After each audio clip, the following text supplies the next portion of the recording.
Paulo. Fala o sobrenome aí, Marcelo. Sobrenome do Paulo.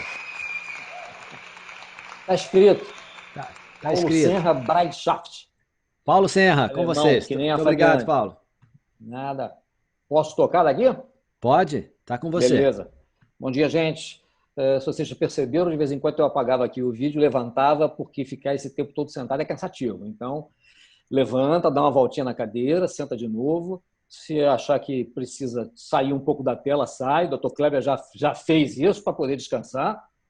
Eu queria dar um abraço aqui para todo mundo, todo mundo que está presente. Parabéns, obrigado pela presença. Em especial as pessoas que eu já tenho um convívio maior, como é o Dr. Kleber, lá em Maceió, a Faz Camargo, que está vendo a gente no YouTube, a Seu Mar, que também está no YouTube, o João Pedro, que também está no YouTube, o Rafael, a Malu, tem um bocado de gente. O Clodoaldo, daqui do Rio de Janeiro. Bom, eu vou falar com vocês a respeito do processo de planejamento de campanha e organização de campanha. Então, eu já vou botar na minha tela aqui para a gente começar a conversar. Compartilhar a tela. Opa, agora deixa eu puxar para cá e começar a apresentação. Estão vendo ok a imagem? Perfeito. Então, vamos adiantar, vamos logo. Meu nome, Paulo Senra Breitschaft. Obviamente, o Breitschaft é complicado, então todo mundo me conhece como Paulo Senra. Eu sou conhecido no mercado, fazendo política já há 35 anos, sempre com o nome de Paulo Senra. Fui candidato em 1986 a deputado estadual, e depois eu fui de novo candidato em 90 e 96. Na última foi candidato a vereador. Cada uma delas com uma campanha diferente, cada uma delas com uma motivação diferente. Não se faz campanha apenas para ganhar a eleição. Eu fiz 3 campanhas, cada uma delas a motivação era diferente. Na última, por exemplo, de vereador, a minha motivação era pura e simplesmente estar presente no ambiente político. Nada além disso. E, obviamente, não ganhei, não podia ganhar. Eu queria começar com uma frase de um sociólogo espanhol chamado Manuel Castells, que já escreveu muita coisa interessante, e que traz a gente um pouco para o que a gente vai falar, apesar de ser estrutura de planejamento e organização, mas a gente vai falar o tempo todo tangenciando a questão da comunicação. Como sabemos, aprendendo com a neurociência mais avançada, a política é fundamentalmente emocional, por mais que isso pese aos racionalistas ancorados no iluminismo, que há muito tempo perdeu o brilho. Fundamentalmente, a gente tem uma campanha municipal pela frente, com relações de temas locais muito mais relevantes do que os temas nacionais. Há um entendimento, de um modo geral, principalmente nas duas extremidades, na esquerda e na direita, de que é necessário fazer um enorme discurso de política nacional. O que está nos dizendo o Manuel Castells, o que nos dizem outros estudos, outras teses, é de que não. Em política local, o tema é local. A questão é o que eu resolvo no meu bairro, o que eu resolvo na minha vida. E aí eu peguei aqui o modelinho do Schramm, que é um modelo de teoria de comunicação, para falar um pouco do que o Marcelo acabou de dizer. Quando a gente fala em busca do público-alvo, ele tem um bocado de perguntas, eu estou acompanhando aqui do lado no YouTube, e tem umas perguntas a respeito dessa questão. Esse é um modelo básico e simples de teoria de comunicação. Você tem um emissor que emite uma mensagem, um sinal, que vai chegar a um receptor. E o Schramm vai dizer o seguinte, é isso sim, mas lá na fonte há um conjunto de elementos codificadores que vão transmitir dentro da mensagem, que vão chegar do outro lado e serem decodificados pelo receptor. Simplificando essa história, o meu computador é Apple. O meu programa não fala com um programa Windows. Significa que a minha codificação no computador não decodifica em outro computador. Isto vale também para seres humanos. Se eu fizesse a palestra aqui em alemão, talvez a Fabiane me entendesse. Talvez. Se eu fizer em inglês, um grupo maior vai entender. Se eu fizer em espanhol, outro grupo vai entender. Isso significa que as decodificações são fundamentais para você entender seu público-alvo. Por quê? Ali embaixo vocês estão vendo o campo de experiência de cada um, receptor, emissor e receptor. Eles têm que ter um mínimo de coincidência. Quando o Matarazzo fala da experiência dele como portador de uma necessidade específica, no caso, paralisia cerebral, e ele percebe que algumas pessoas simplesmente não entendem o que ele está falando, é em parte porque essas pessoas não têm o campo de experiência que ele tem. Então, ele precisa estabelecer uma forma de comunicação para que haja a decodificação. Com cuidado, o cuidado de que são chamados filtros negativos. Vou dar um exemplo pessoal meu. Eu, quando era garoto, era gordo. E para ser gordo é sempre um negócio chato, a turma sempre sacaneia a gente. E aí, por conta disso, eu resolvi ser engraçado. Mas eu detestava a palavra palhaço. Eu queria ser engraçado, eu não queria ser palhaço. Eu queria ser recebido, eu queria ser aceito, eu não queria ser palhaço. Quando alguém me chamava de palhaço, eu ficava triste. A palavra palhaço era um filtro decodificador negativo. Então, prestem atenção nisso quando vocês vão fazer a comunicação de vocês. Eventualmente, você fala uma coisa e, na hora que você falou aquilo, o teu interlocutor já não está mais te ouvindo. Você acionou um filtro negativo nele e esse filtro negativo vai impedir a comunicação. Volta atrás, tenta desfazer o filtro e volta à conversa. Nós vamos entrar efetivamente agora na nossa pauta. Eu vou correr um pouco por dois motivos. Primeiro, tem muita coisa para falar. Segundo, para ver se acorda a turma, porque senão já são 3 horas e tanto de transmissão, daqui a pouco fica pesado, vai chegar a hora do almoço, impaciência, e vai complicar. Então, eu vou correr. É mais uma tática minha de fazer vocês também se movimentarem do que outra coisa. Eleição é guerra, essa é uma afirmação. Para ganhar uma guerra é preciso vencer cada batalha. Você tem que se organizar. Eleição é guerra em 2 conceitos. Você está, primeiro, trabalhando em um ambiente de recursos escassos, eleitores. Em segundo lugar, você tem toda uma infraestrutura necessária para chegar até ela. Você precisa fazer eventos e elementos para poder chegar até o seu eleitor. Você precisa ter uma infantaria que opere a sua campanha. Então, por isso, a gente vai usar. Você vai reparar o seguinte, a palavra campanha é usada tanto para eleição quanto para guerra. A estrutura geral de uma campanha sempre tem um Estado-Maior, ou núcleo duro, que é o mesmo termo que se usa na guerra. E o nosso grande disseminador, a nossa grande infantaria, é o cabo eleitoral. Também tem uma conotação de guerra. Então, olha isso não como uma guerra real, onde vai morrer gente, mas olha isso como uma necessidade estrutural para que a sua guerra funcione. Você precisa se organizar para vencer. Eu boto aqui embaixo 2 filmes. Um mais antigo, chamado Uma Ponte Longe Demais, e o outro, Falcão Negro em Perigo, um pouco mais recente. Os 2 filmes são 2 filmes de guerra e os 2 tratam de eventos reais. O primeiro é uma operação da Segunda Guerra Mundial chamada Market Garden. Nessa operação, os aliados tentam tomar umas pontes da Holanda. E ela vai ser um fracasso por 2 motivos. Falta de informação e erro na logística de distribuição de combustível. Isso vai ser crucial. No segundo filme, Falcão Negro em Perigo, um pouco mais moderno, você tem a arrogância de um exército poderoso que subavalia os seus recursos necessários para fazer uma operação. E essa operação é um desastre completo, com um monte de gente morta e ferida. Se tiverem tempo e paciência, deem uma olhada nos 2 filmes, porque sempre é interessante ver isso. Já fiz essa correlação entre o que é uma campanha militar e uma campanha eleitoral, e o que a gente vai entender eu tenho uma luta por recursos escassos, votos, eu tenho ocupação de território, principalmente em eleições de natureza de vereança.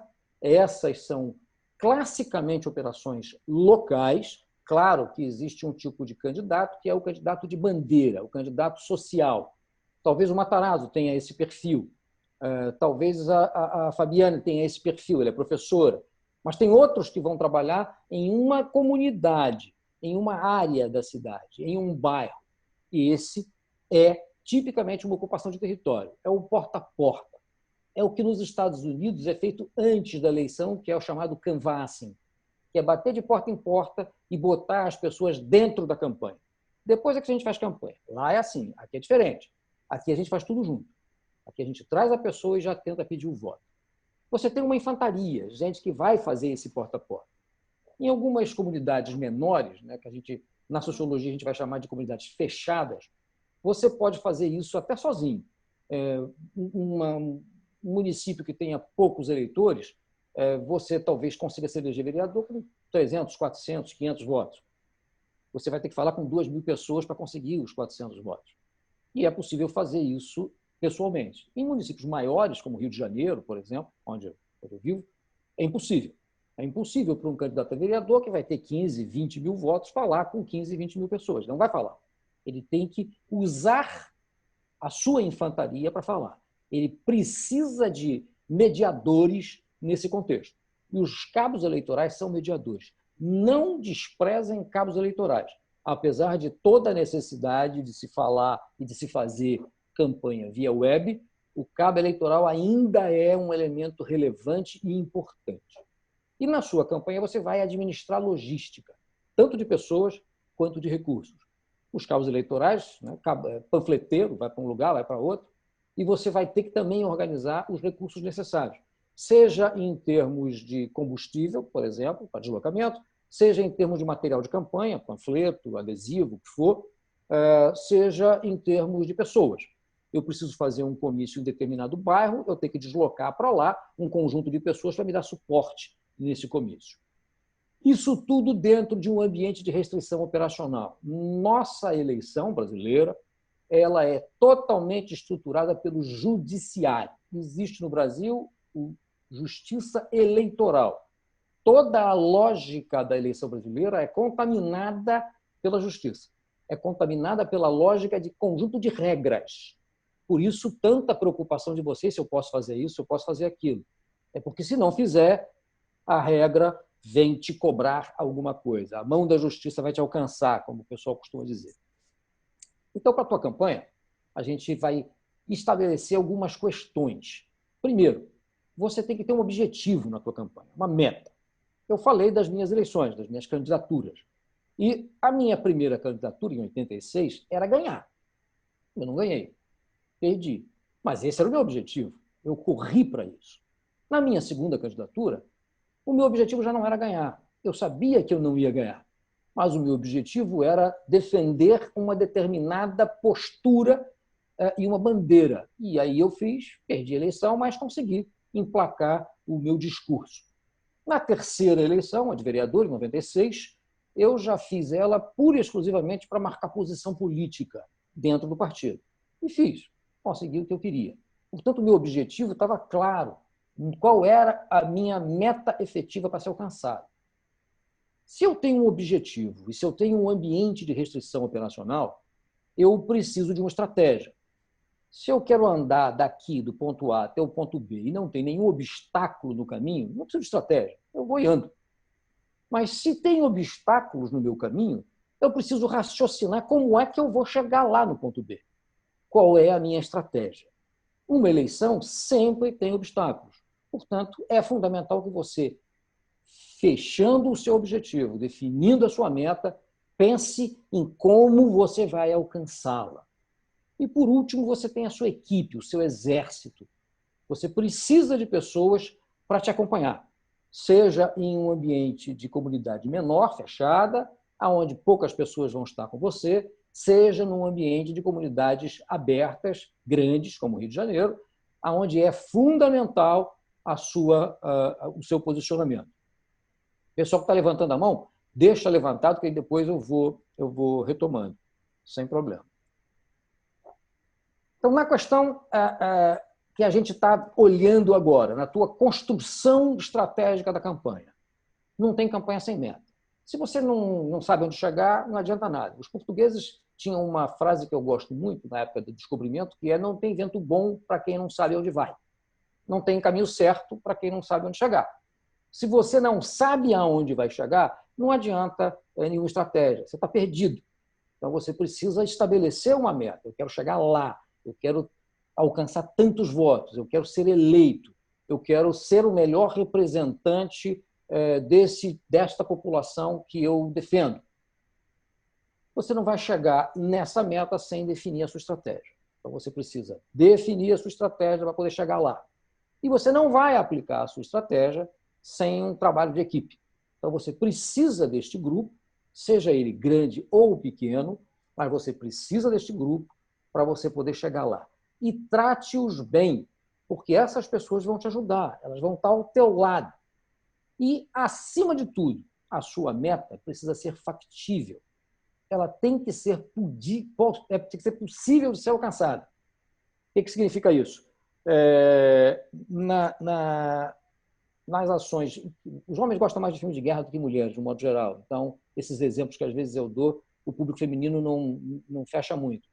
Mas no público feminino tem outros exemplos para a gente dar. Se a gente faz, por exemplo, imagina um casamento e eu preciso construir toda a estratégia para a festa de casamento, e eu crio nessa minha meta de casamento uma coisa impossível de ser feita. Eu quero casar no Cristo Redentor. Querido, vai ser difícil. Não é impossível, mas vai ser difícil. Então, estabelece uma meta que seja factível. Lembra que você tem um grupo de pessoas com você, um grupo de pessoas que acredita em você, um grupo de pessoas que quer te levar lá. Se elas acharem que a meta que você construiu é irreal, não é factível, elas vão desistir no meio do caminho. Ou, pelo menos, elas não vão dar o esforço necessário que precisa ser dado nesses próximos dias pela frente. Ela tem que ser realista. Ela tem que ser fruto do que é uma certeza. Você tem certeza de que é possível alcançar aquela meta porque você está dentro da sua realidade. E aí casa um pouco com o que o Marcelo estava falando, que é o seja você. Não inventa um negócio que não é realidade, porque você vai inventar um personagem que talvez não funcione até o final da campanha. Também coloquei aí embaixo, apenas como observação, uma frase que eu gosto muito, da Adriana Calcanhoto, na música Mulher Sem Razão, que é: sonhar só não dá em nada, é uma festa na prisão. Eu construo um sonho, esse sonho é lindo e eu nunca saio dele, porque ele não é factível e ele também não é realista. É possível fazer uma campanha de sonho?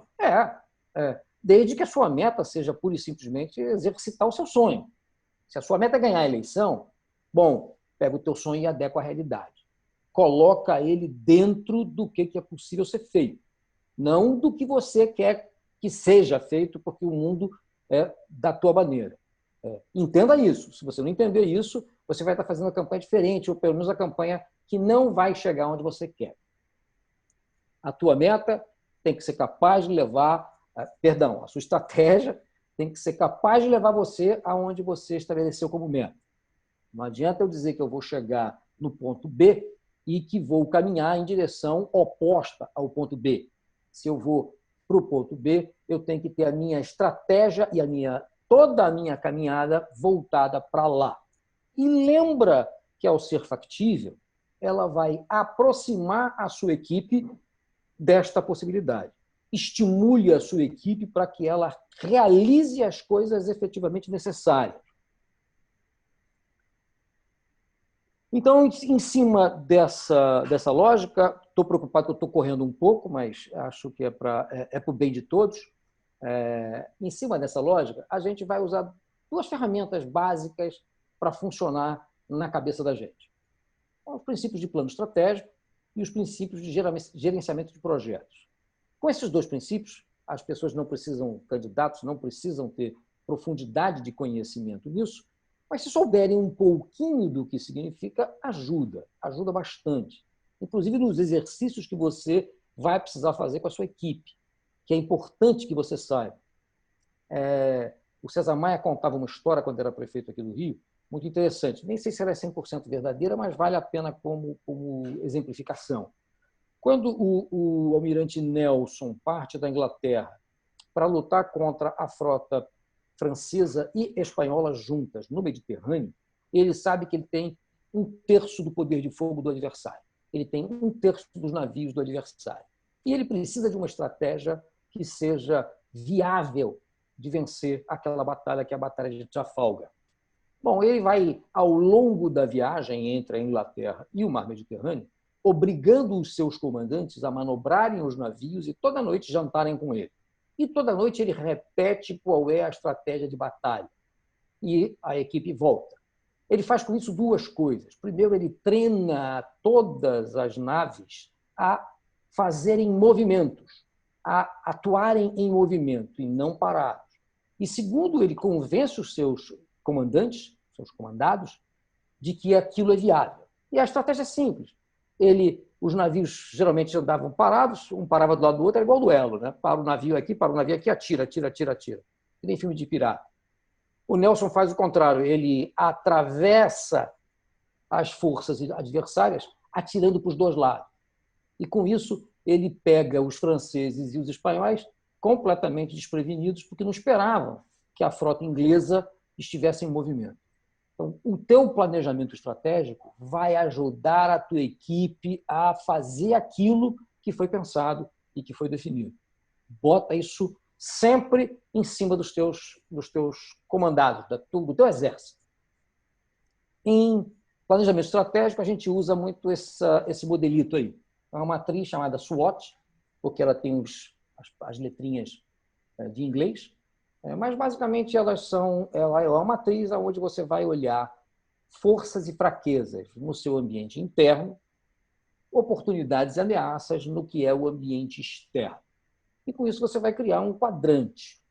Lembra que forças são aquilo que você tem, fraquezas são aquilo que você ou não tem ou você apresenta. Oportunidades estão por aí para você pegar e ameaças também vêm de fora para dentro. Então, a gente vai chegar mais ou menos a um quadrante com esta lógica, né? Eu tenho potencialidades de ação ofensiva quando eu cruzo boas oportunidades com as minhas forças. Eu vou ter debilidades quando eu tenho oportunidades, mas sou fraco. Eu não tenho capacidade de aproveitar aquela oportunidade. Eu tenho capacidade de ação defensiva quando eu sou forte diante de uma ameaça que vem de fora.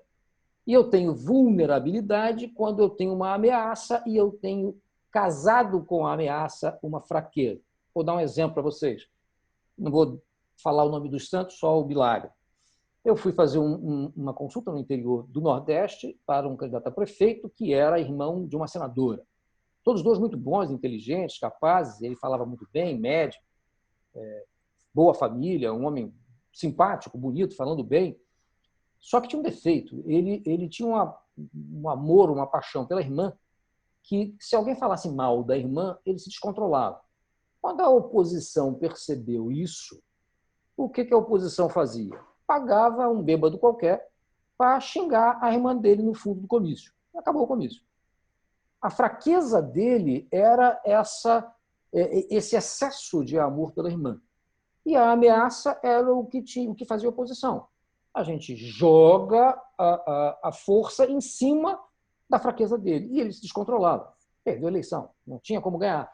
Porque ele não tinha como resolver a fraqueza dele. Então, olhem as suas fraquezas e tentem ou isolá-las ou transformá-las em alguma coisa que seja força para você.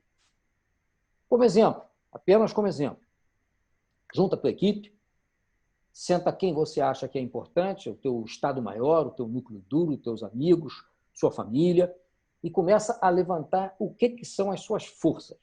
Bom, as minhas forças são, por exemplo, determinação, autenticidade, popularidade, extroversão. Se não me engano, não foi o Hugo, foi o Newton que falou sobre extroversão.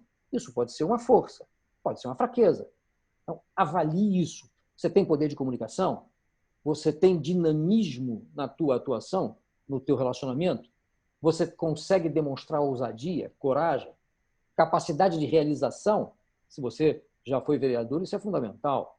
Você tem que ter demonstrado que pode fazer. Envolvimento com a comunidade. Se você tem esta relação, isto é uma força para você. Identifique todas as suas forças. Coloca lá no seu quadrinho. Depois você vai para as suas fraquezas. Seja honesto, por favor. É fundamental. Você está disputando uma eleição. Você não está disputando o concurso de Miss. Ninguém tem que gostar de você. As pessoas têm que te ver como um representante dela. Aqui no Rio de Janeiro tem uma vereadora bastante popular que chama-se Rosa Fernandes. E eu trabalhei na prefeitura um período, fui na região dela, que é o Irajá, e conversando com as pessoas, perguntei se elas gostavam da Rosa Fernandes, e um senhor especificamente disse que detestava a Rosa Fernandes, achava ela uma mulher chata. E o senhor vota em quem? Eu voto na Rosa Fernandes. Mas por quê? Não, porque ela é que resolve os problemas aqui do nosso bairro, ela é a nossa representante. Eu, pessoalmente, não gosto dela, mas ela é a minha representante. Entendam isso. Não como uma ameaça. A pessoa pode até não gostar pessoalmente de você, mas vota. E vocês vão ver na campanha exatamente o oposto. Gente que gosta de você, mas que não vota. Por algum motivo. Não importa qual seja. Eu tive uma prima irmã, queridíssima, que disse que não votava em mim porque eu estava no PMDB e ela era PT. Ok, paciência, é assim que é. Então, entenda essa fraqueza, que pode ser, às vezes, uma postura impositiva. Você está sendo muito autoritário, não tem jogo de cintura, não consegue resolver um problema, é muito tímido, é destemperado. O exemplo que eu dei lá do candidato a prefeito é manipulador, quer que a pessoa chegue à mesma conclusão sua. Distrata as pessoas, não é humilde, não dialoga, é impositivo, escolhe mal os seus assessores. Lembra da frase? Ditos populares são sempre relevantes. Dize-me com que andas, que te direi quem és. Escolheu mal quem está do teu lado, você vai refletir isso. As pessoas vão ver. Eu não gosto de fulano, fulano está com Beltrano, eu não gosto de Beltrano. Então, entenda isso como uma fraqueza. E, se for o caso, naquele local, esta pessoa não vai. Não aparece porque ela senão vai te contaminar. Olhando no ambiente externo, no que tem do lado de fora, suas oportunidades, parcerias com governos, federal, estadual, eventualmente você é um candidato que tem alguma boa relação com órgãos governamentais, outros. Fez campanha com o governador, fez campanha com o senador. Então, você tem esta oportunidade de reforçar a sua representação. Você tem uma parceria com um deputado. Lembra, nossas eleições brasileiras, elas são estruturadas em dois grandes módulos. Um módulo local, eleição de base, vereador e prefeito, que é essa que a gente vai disputar. E um módulo nacional, eleição geral, presidente da República, senador, deputado federal, governador e deputado estadual. Esse grupo que disputa as eleições precisa da base. Nós vamos entrar numa eleição de base, numa eleição onde se constrói o projeto de poder que virá depois. Então, essas relações são boas, são relevantes. Você pode não ter, não importa. Se você não as tem, não se desespera. Isso não é uma força sua, não é uma oportunidade sua. Mas, se você tiver, use-a. Pega o seu candidato a deputado, pega o seu amigo e pede para ele fazer um vídeo para você. Pede o apoio, mostra o apoio. Você pode ter parcerias com iniciativa privada, é empresário de alguma área que é relevante para aquela comunidade. Né? Use. É importante você mostrar que você tem esta representação. Você tem apoio de políticos locais, fundamentalmente presidentes de associação de moradores, ex-vereadores, ou presidentes de clube de serviço do Rotary, do Lions. Essas pessoas atuam em ambiente político. Traz ela para dentro. Você está dentro do ambiente universitário. A Fabiana falou em escola, mas pode ser universidade, pode ser uma escola. Esse elemento é uma oportunidade para você trazer, atrair seus eleitores, construir as suas bandeiras. Ou você pode ser um pastor. Um dos nossos ouvintes tem uma fotografia em que ele claramente está em um ambiente de culto. Ótimo, use. Não significa misturar política com religião. Significa aproximar o público que te entende, as pessoas que têm o campo de experiência semelhante ao seu. Portanto, elas vão entender melhor o que você diz. Eu não marquei meu horário aqui, estou perdidinho. Vamos embora. Ameaças. também do ambiente externo, elas virão de fora para dentro, assim como as oportunidades. O desemprego na tua região, isso pode ser uma ameaça, pode colocar o teu eleitorado em uma posição de prostração. Estão desanimados, não têm perspectiva de futuro. Estimule-os. Use isso a seu favor. Sentimento de exclusão. Às vezes você tem grupos sociais que ficam isolados dentro de uma comunidade maior, por cor, por relação de etnia, de história cultural, não importa, atividade sexual, não importa.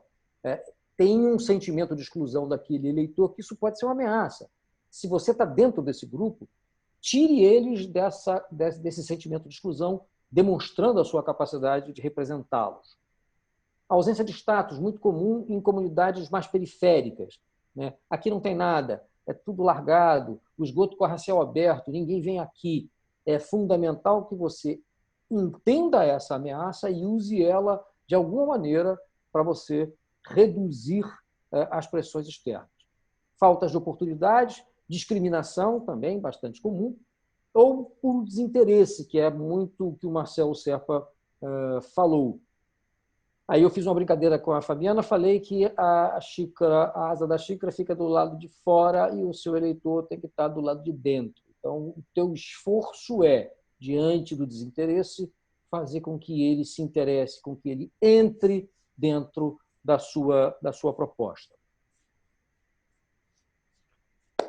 Na nossa equipe vai ser constituída por pessoas, geralmente, desses 3 perfis. Você tem pessoas com um perfil profissional. São pessoas que são políticas, eventualmente um ex-vereador, ou ex-prefeito, ou um deputado, gente que já atuou no campo político. Você tem técnicos. Você trabalha com educação. E aí você tem um conjunto de profissionais de educação, professores ou técnicos de educação, que vão te ajudar. Você tem secretários do município, por exemplo, ou até secretários de Estado, que vão estar te dando suporte. Você tem assessores específicos. Você contratou uma pessoa para fazer as suas imagens. Esse cara é um profissional, esse cara ele vai trabalhar a imagem.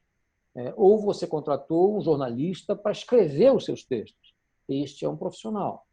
Lideranças comunitárias acabam ficando um pouco dentro dessa lógica profissional também, porque eles têm experiência daquilo que você vai realizar como candidato a vereador. O segundo grupo, o segundo perfil, são desempregados, pessoas que nesse momento não estão empregadas e que, quando você faz uma proposta de se engajar na sua campanha pelos próximos 60 dias, 90 dias, e que, se você for eleito, você vai ajudá-los a ter um emprego, eles vão aceitar, porque ele sabe que naquele período que ele está desempregado, ele vai se dedicar a você. Ou, eventualmente, você vai até conseguir pagar alguma coisa para ele. E você vai ter um modelo biscateiro, muito comum em comunidades grandes, quando a gente tem que fazer muita panfletagem, quando a gente tem que fazer bandeira, né? E você vai contratar pessoas para fazerem aquilo. Eles executam tarefas. E aí eu chamo a atenção com mais uma música, a música do Beto Guedes, que começa com esta frase: eu não tenho compromisso, eu sou biscateiro. Biscateiro não tem compromisso. Esse tipo de pessoa não está compromissado com a campanha. Ele está compromissado com a tarefa que você deu. Pode ser que depois ele simplesmente cumpra outra tarefa. São relevantes? Sim, na maioria das campanhas que demandam muito contato, eles são relevantes. Mas não são peças que você vai ter que dar atenção como você vai dar para os profissionais do seu entorno. Esse é o teu núcleo de oficiais. Aí você vai ter um outro segundo núcleo mais gerencial, né? Lá em cima estão os estratégicos, no meio estão os gerenciais e, por último, estão os operacionais. Essa turma é operação, pura e simples. E aí, o nosso elemento típico, que é o palpiteiro. Toda campanha tem um palpiteiro. Toda campanha tem alguém para dizer que já fez, acha, que garante, que já elegeu. eu tenho não sei quantos mil votos. Isso é típico de campanha eleitoral, isso é típico do ambiente político eleitoral, a gente sabe que existe. Escuta com a paciência de qualquer professor. Às vezes tem até alguma coisa interessante para te dizer, mas cuidado, não se contamine pela ansiedade natural do processo eleitoral por esse palpiteiro. Eles são, às vezes, perigosos, porque eles te tiram da tua estratégia, tiram você daquele rumo que você estabeleceu, porque ele tem uma ideia genial. E essa ideia genial, se não for completada, vai te tirar do rumo e não vai te levar para lugar nenhum. Então, você vai agora, vamos falar da tua equipe. Vou beber a água que eu estou falando muito rápido. Até agora está dando para pegar ou eu estou muito veloz? Está indo bem ou não? Beleza. Pelo menos o Fábio deu o ok. Então está de bom tamanho. No Dentro. chat ali todo mundo falou que está ótimo, tá mandando Opa, ver. beleza. Lá no YouTube também. Fábio também, obrigado. Bom, tua equipe. Tenha todo cuidado com ela. É ela que vai te levar lá. Eventualmente, nos processos de campanha, a gente se estressa. Tem dia que a gente acorda eleito. No dia seguinte, a gente acorda derrotado miseravelmente. E essa montanha-russa de sentimentos que a gente opera durante a campanha, quando é candidato, muitas vezes a gente acaba descarregando em cima da equipe. Cuidado, tenha muito cuidado em não magoar a tua equipe, em não destroçar a tua equipe. Afinal de contas, é essa equipe que vai te ajudar a desenvolver uma estratégia. É com essa equipe que você vai definir e planejar a sua tática. E é na operação e na gerência dessa equipe que você vai fazer toda a sua campanha.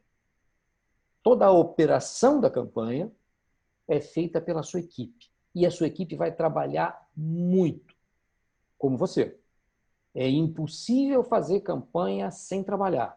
Muito. Campanha é ambiente de extremo desgaste. Campanha é ambiente em que você vê pouco a família, às vezes se alimenta mal, anda muito, mas tem uma meta para ser alcançada, que ela foi estabelecida e você vai buscar lá. E quem está contigo está do teu lado, está ombreando, está fazendo igual, está também sacrificando, está se sacrificando igual a você. E repara que aqui a gente olha e vê basicamente a mesma coisa, por exemplo, de uma estrutura militar.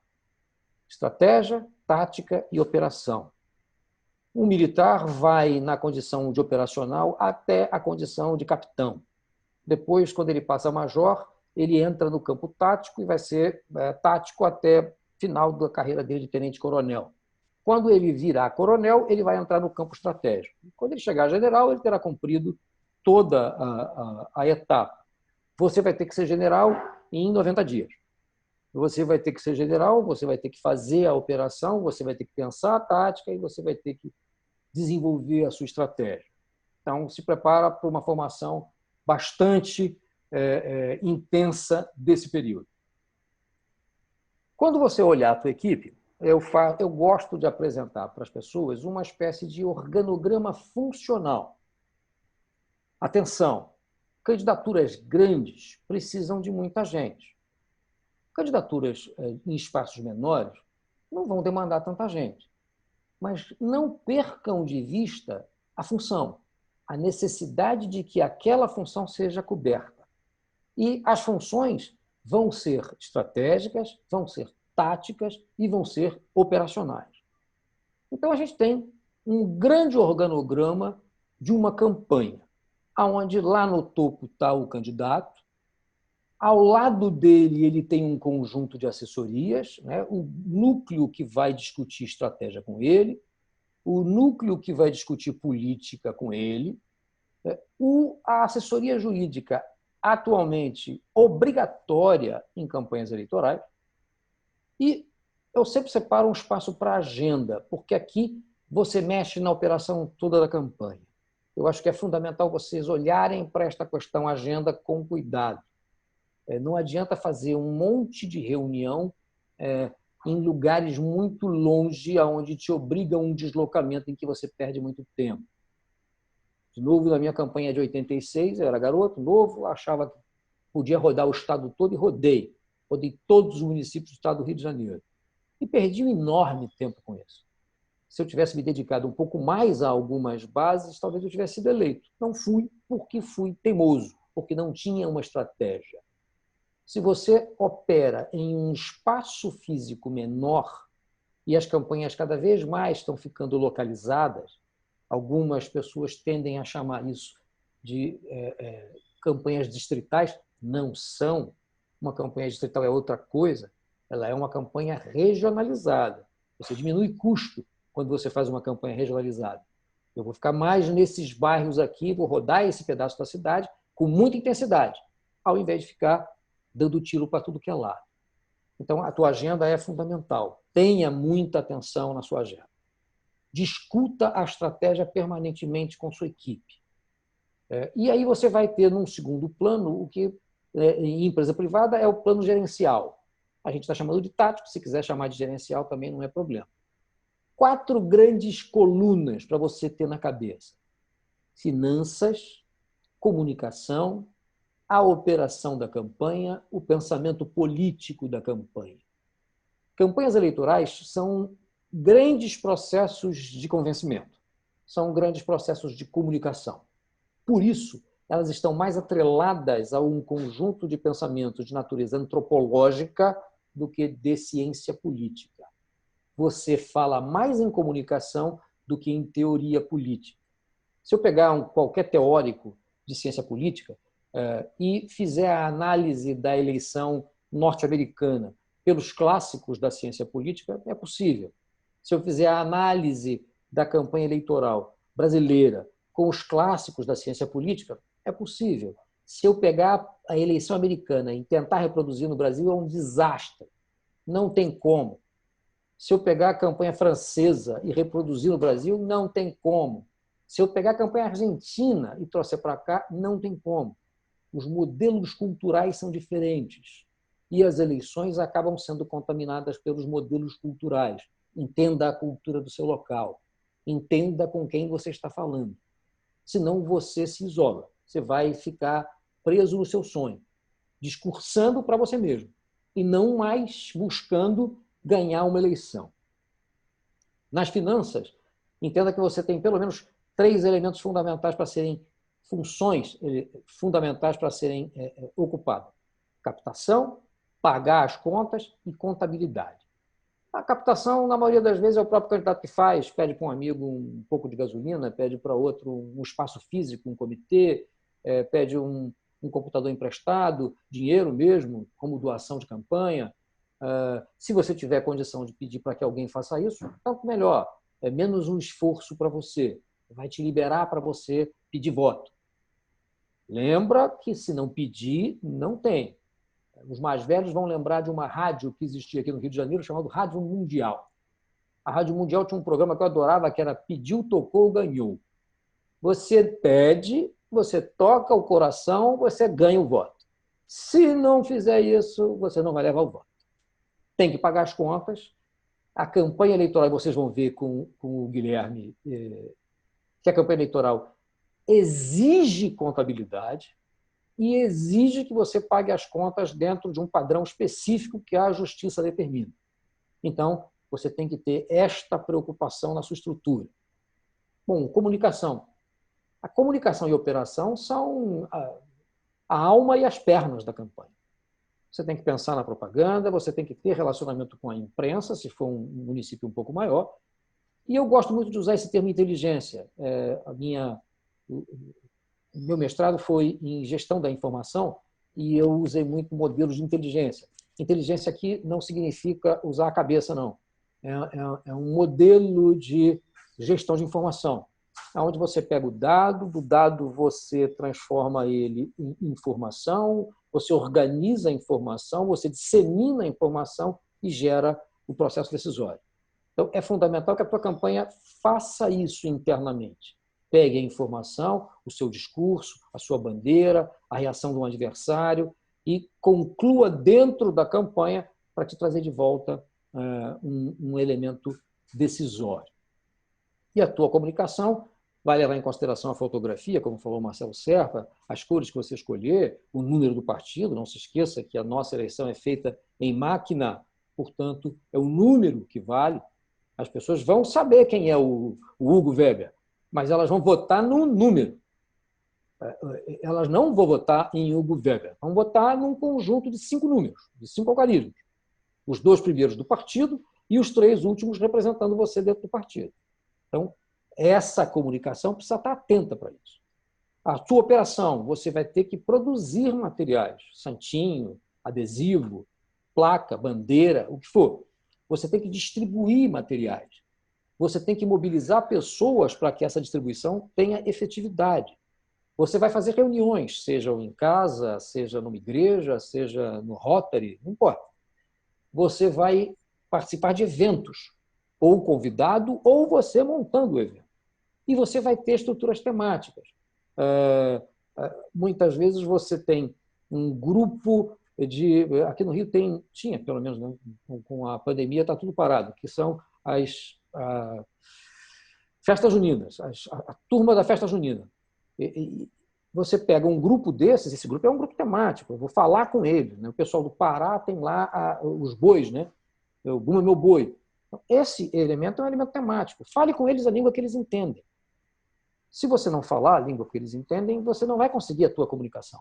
Essa é a necessidade de que a tua operação compreenda isso, que a tua equipe compreenda isso. Eu tive uma vez uma experiência com um prefeito aqui do Rio de Janeiro, um município aqui do Rio de Janeiro. Ele era fazendeiro e eu tentava mostrar para ele algumas questões para o município. E eu fiz 2 reuniões e não dava em lugar nenhum. Na terceira reunião, eu desisti do que eu estava falando, que era comunicação e estratégia, e comecei a falar de vaca. Perguntei como é que era a vaca. A conversa foi maravilhosa, ele se empolgou, contou tudo que sabia e, no final das contas, ele entendeu o que eu queria. Eu só conseguia entrar no tema que me interessava depois de eu usar o tema dele. Eu primeiro falei das vacas, que era o que ele fazia, ele era produtor rural, mas depois eu consegui trazer ele para o campo da nossa discussão. Por fim, a política. Partido. Eu, quando entrei na política em 1982, eu escutei uma frase que eu nunca esqueci. Adversários nos outros partidos, inimigos no seu. Tenha um bom relacionamento com o seu partido. Mantenha um bom relacionamento, porque você vai ter pelo menos 2 momentos em que você vai estar frágil diante do partido. O primeiro momento é um momento convenção. É um momento em que você tem que estar na lista. Se você não estiver na lista, você não é candidato. O segundo momento é o momento documentação. Este processo é um processo que é normalmente capitaneado pelo partido. E você está na mão dele. Se esquecerem o seu documento, isso é um trabalho danado, isso pode gerar que a sua campanha perca consistência ou fique paralisada porque seu documento não estava correto. Então, mantenha um bom relacionamento com o partido. Mantenha um bom relacionamento com a majoritária. Nessa eleição não tem mais coligação partidária, portanto, você não precisa se preocupar com outros partidos. Mas você tem um candidato a prefeito, seja do seu partido, seja de um partido que coligou na majoritária. Tenha um bom relacionamento. Não se indisponha com a equipe do prefeito, porque ela pode te ajudar. Uma ida do prefeito à tua base eleitoral pode funcionar para você como alavancador. Se o prefeito vai no seu bairro, na sua base, vai com ele. Esteja do lado dele, combina com ele. Então, isso é importante. E não se desloca nunca da sociedade civil. Lembra sempre das etapas e das pessoas que compõem a sociedade civil e fica perto deles. Vamos lá. Vamos falar agora do que eu entendo como sendo os alicerces de uma estrutura de campanha política. São 4 pilares que equilibram o processo da campanha eleitoral. O primeiro deles é o tempo. O segundo é o teu apoio político. O terceiro é o seu apoio operacional e, por último, o apoio financeiro. Desses 4 elementos, você não tem nenhuma autoridade sobre ele, que é o tempo. Essa é uma determinação externa. Os outros 3 você tem alguma autoridade sobre ele. É difícil você ter uma campanha vitoriosa com os 3 fracos. O apoio político, o apoio operacional e o apoio financeiro. Mas você pode ter um fraco. Eu não tenho dinheiro, mas eu tenho as escolas que me apoiam. Eu tenho os boiadeiros que me apoiam. Eu tenho um bom recurso político. Eu tenho um deputado que vem, ou eu tenho um partido que, nesse momento, está defendendo teses que são relevantes. Então, os três fracos é difícil você conseguir ter uma estratégia vitoriosa. Não é impossível, mas é difícil. Um deles fracos é do jogo. A maioria não tem as três forças. No tempo, esse que nos oprime, entenda o tempo como ele sendo três níveis diferentes para a sua compreensão. Você tem um tempo eleitoral. Esse tempo eleitoral é cronológico. Quem estabelece ele é o TSE e, eventualmente, os TREs. O TSE, que é federal, estabelece a cronologia da eleição total.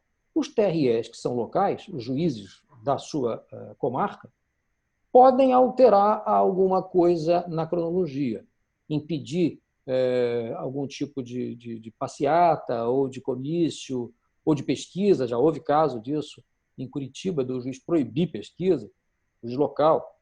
Então, entenda esse tempo. Presta atenção nele para você não errar. Quanto menos errar, melhor. O segundo tempo, que é o tempo de decisão do eleitor, que é centrado naquilo que o Marcelo Serpa estava falando, ele tem natureza psicológica. É a emoção do eleitor que vai fazer ele tomar a decisão. E você tem no seu tempo de campanha a necessidade, a obrigação de casar os dois. Você tem que fazer o teu processo de divulgação de campanha para que, respeitando o tempo cronológico eleitoral, você case o seu tempo psicológico. A pandemia impediu a realização das Olimpíadas de Tóquio esse ano. Qual era a reclamação dos atletas? Eu não posso ficar treinando sem saber que eu vou ter uma competição, porque eu chego na competição no meu auge. Eu tenho 100% da minha energia para lançar ali. De certa maneira, é a mesma coisa. Você constrói a sua campanha para que, no final, você chegue no auge. Não se desespere se agora você não está conseguindo juntar tanta gente. É do jogo. Mas vá fazendo o acúmulo de energia necessário para chegar no final e você está no auge. Você está casando o teu tempo de campanha com o tempo de tomada de decisão do eleitor. Eu faço uma provocação aqui para vocês. Não vou fazer pergunta, não, mas alguém sabe dizer o que é isso? Alguém conseguiria dizer que números são esses? Não vou ficar fazendo pergunta. Eu vou dizer. A primeira linha, 106/15, está referenciada a 4/10. Ou seja, se a eleição for dia 4 de outubro, como está marcado, vocês têm 106 dias, 15 semanas. Esse é o prazo que tem até acabar a eleição. O dia 107 é depois da eleição. Depois da eleição não adianta nada. Depois da eleição acabou. Vocês só têm 106 dias para fazer o que tiver que fazer, não importa o que seja. É tudo isso em 15 semanas. Eu considero 15 semanas 15 domingos. É o que tem. Não adianta você programar 16 festas para domingo, porque só tem 15. Eu acho que, pela minha conta, se não me engano, o 15º já é eleição. Então, tenho isso na cabeça. Se a eleição for prorrogada, se, não está claro, for prorrogada para 15 de novembro, então vocês terão 147 dias em 21 semanas. Parece pouco, e é. Parece muito, também é. Trabalhar o tempo todo em 106 dias é exaustivo. Fazer tudo que tem que ser feito em 106 dias parece pouco. Mas não se desesperem. Façam a sua estratégia. Definam o seu caminho. Percam uma semana dessa divulgação para estruturar bem e organizar bem a sua campanha. Esse é o melhor tempo que vocês vão ter. Fundamentalmente, fazendo uma lógica aí razoavelmente atemporal, apenas para juntar coisas na cabeça, vocês vão ter aí ainda como pré-campanha o finalzinho de junho, mais o mês de julho. Depois a gente entra num outro modelo que a gente chama de lançamento, que é quando você tem que ligar os motores efetivos e que você vai ter a convenção. As convenções partidárias começam, se não me engano, em 20 de julho e vão até 5 de agosto. 5 de agosto é o último prazo para fazer a convenção. A maior parte dos partidos gosta de fazer a convenção na primeira semana desse prazo. Faz a convenção é um documento obrigatório, esse documento gera uma lista de candidatos, esses são os candidatos aprovados em convenção para serem candidatos. Quem não tiver nessa lista não é candidato. E não tem discussão.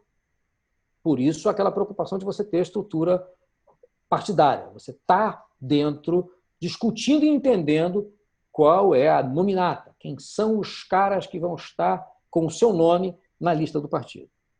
E campanha efetiva a partir do dia 16 de agosto, indo 16 de agosto até 4 de outubro. Esse é um modelo feito dentro do que está tradicional, com eleição em 10 de outubro. Aqui uma tabelinha que eu gosto de fazer para viver. Eu sou muito visual, eu gosto de ficar vendo isso. A minha agenda é toda marcadinha assim, que eu vou poder saber o que eu tenho que fazer, quais são as minhas próximas etapas. E aqui eu tenho os meses de junho, julho, agosto, setembro e outubro, marcadinho ali as datas que me são relevantes, né? Eu começo o início de prazo de realização de convenções partidárias em 20 de julho e elas vão até o dia 5 de agosto. Nesse período, é um dos períodos de fragilidade da sua campanha. Você tem que estar na nominata do partido. Se na convenção o teu nome não estiver lá, sinto, você não é candidato. Depois disso, você tem o prazo de registro, que é a segunda etapa de fragilidade de uma candidatura. Você tem um conjunto de documentos que você tem que levantar, esse conjunto de documentos tem que ser apresentado dentro do prazo. Se precisar, faça você mesmo ou contrate um despachante. Não fica 100% na mão do partido. Partidos têm interesses que não necessariamente são seus. Partidos têm lideranças que não necessariamente te apoiam. E se você for forte em uma área em que uma outra liderança não é forte, vai tentar te prejudicar. Então, tenham muita atenção nesse período. Ele é da sua fragilidade máxima, quando você está como bebê na história. Depois disso, a gente vai entrar no processo efetivo de campanha. Né? Campanha na rua, pode tudo, carro de som, pode entregar papel, pode pedir voto.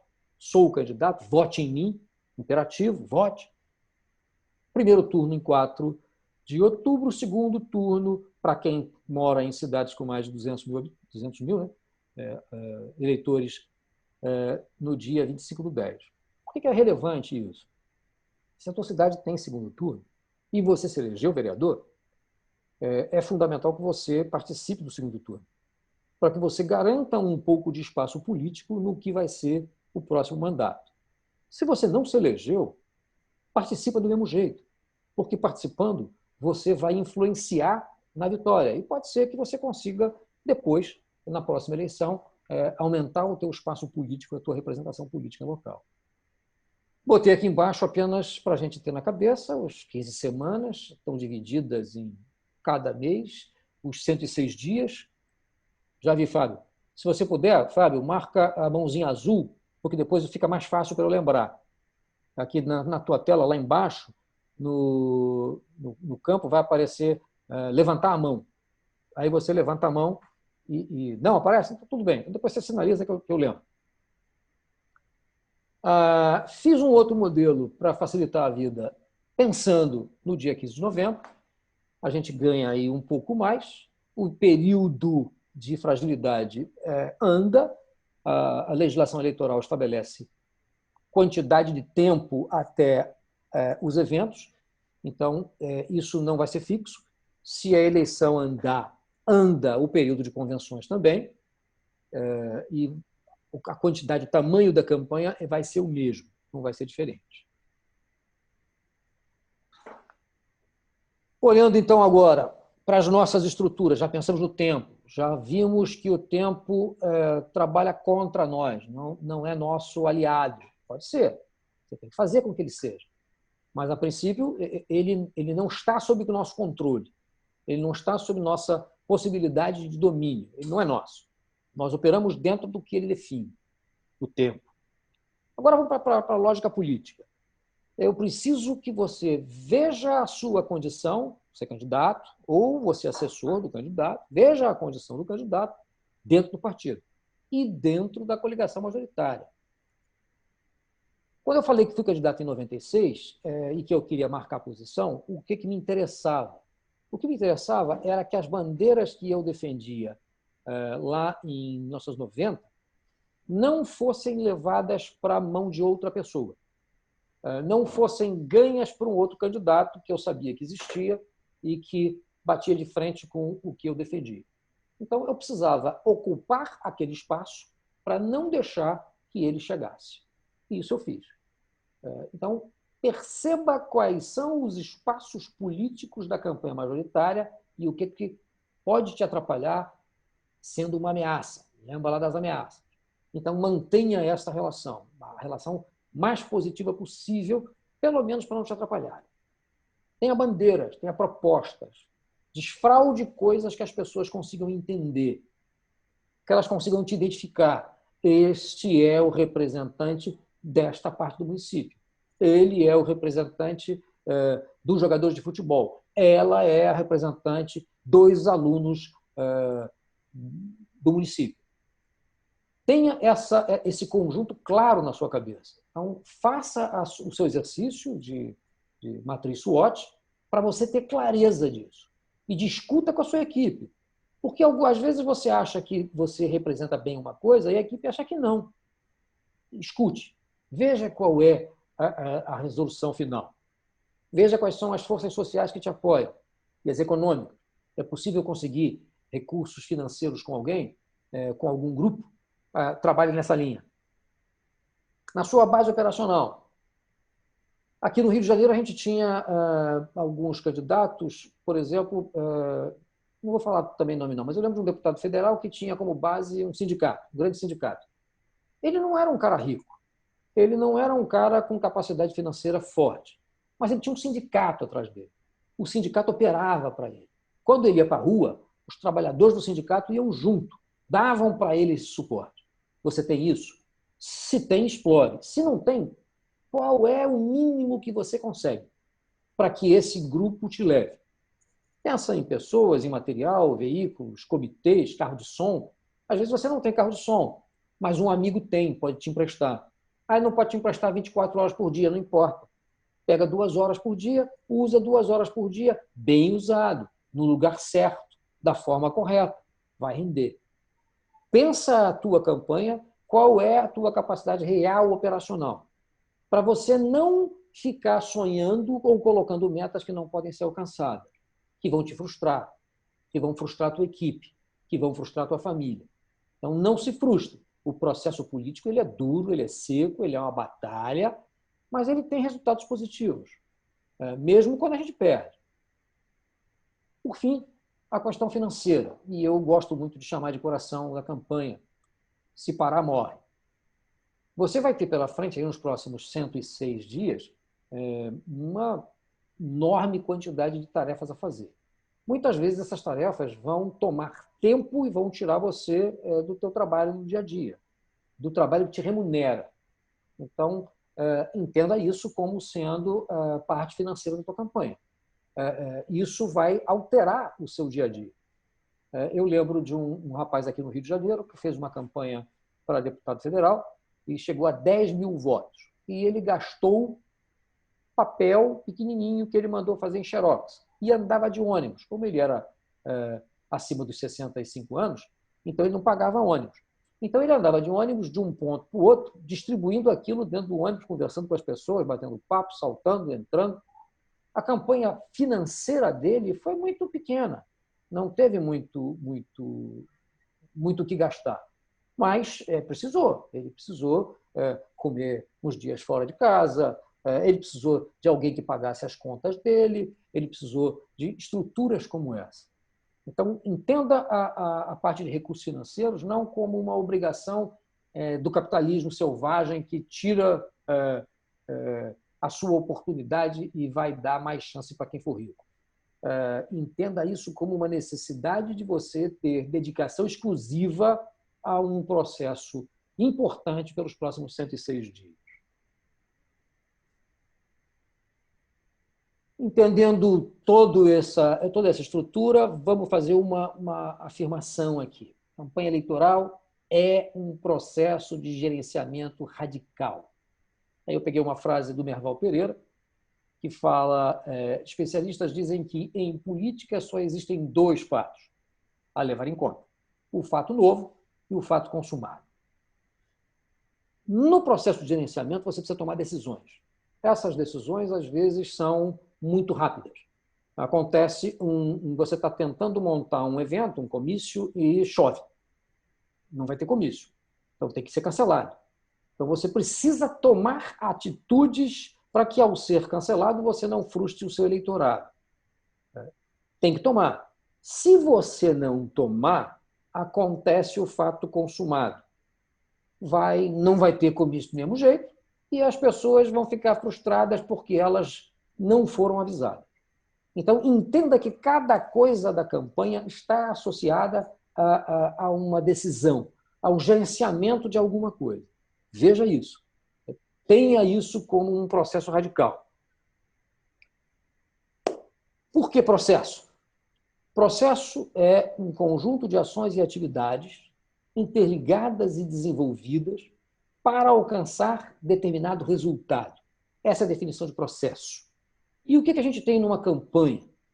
A gente tem ações, a gente tem atividades, todas elas estão interligadas porque elas todas buscam alcançar o mesmo resultado.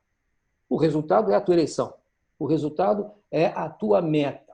Pode até não ser eleição, mas eu quero chegar lá com um posicionamento político já claro e definido. Mas essa é a minha meta. Eu quero alcançar esse resultado, essa meta.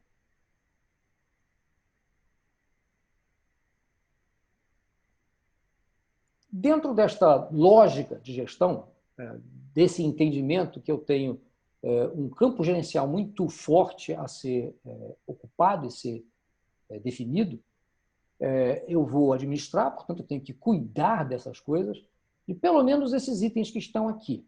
Eu tenho que administrar finanças. Lembra o seguinte, a legislação te obriga a prestar contas da campanha. Você vai ter que abrir uma conta. Essa conta tem um CNPJ. Só pode ser aberta depois da convenção. Então, você tem que administrar isso. Você tem que gerenciar isso. Em tese, você só pode gastar dinheiro desta conta, a conta eleitoral. Nenhuma outra. Mas os especialistas vão te falar melhor. O Guilherme e o Tax, principalmente. Você vai gerenciar a comunicação. Você tem que estabelecer o que vai ser dito. Você vai gerenciar pessoas. Fulano, vai em tal lugar, conversa com não sei quem, arruma lá o comício. Você tem que gerenciar compras. Você vai precisar de santinho? Vai ter que comprar santinho. Você vai precisar de adesivo? Vai ter que comprar adesivo. Você vai precisar de combustível? Vai ter que comprar combustível. Você vai precisar gerenciar esse material. Comprou, chegou, como é que eu distribuo? Onde eu guardo? Você vai precisar gerenciar a logística das pessoas. Vai ter um comício que você e a sua equipe prepararam no bairro A. Na mesma hora, o teu candidato a prefeito vai no bairro B, que é do lado. Você não pode perder essa oportunidade. Manda uma equipe para um lado, manda uma equipe para o outro, telefone celular, me liga, vem para cá agora, corre lá, faz um, volta, faz o outro. Esse gerenciamento é fundamental. Por isso, você tem que ter gente na equipe do prefeito, pelo menos, escutando. É fundamental. Você vai gerenciar esse material. Você precisa distribuir, antes do seu comício, o material da sua campanha.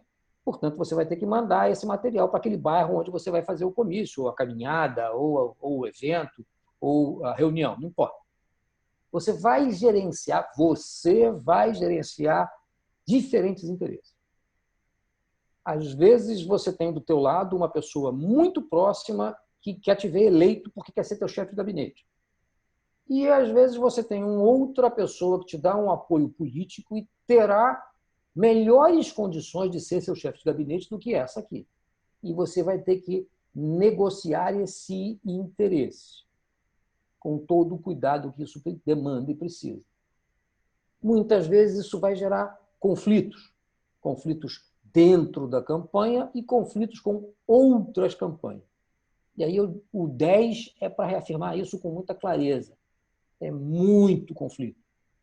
Resolva os conflitos da melhor forma possível, reduzindo ao máximo o padrão de atrito, para que você não se desespere e para que a sua equipe não esmureça, não perca a vontade e o tesão de campanha. Antes da gente passar para um outro campo, eu boto aqui que eu chamo de cálice. Né? É o teu cálice. Entenda como é que você vai gerenciar teu povo. Você vai ter que responder a essas 5 questões. O que fazer, por quem fazer, quando fazer, como fazer e por quanto fazer.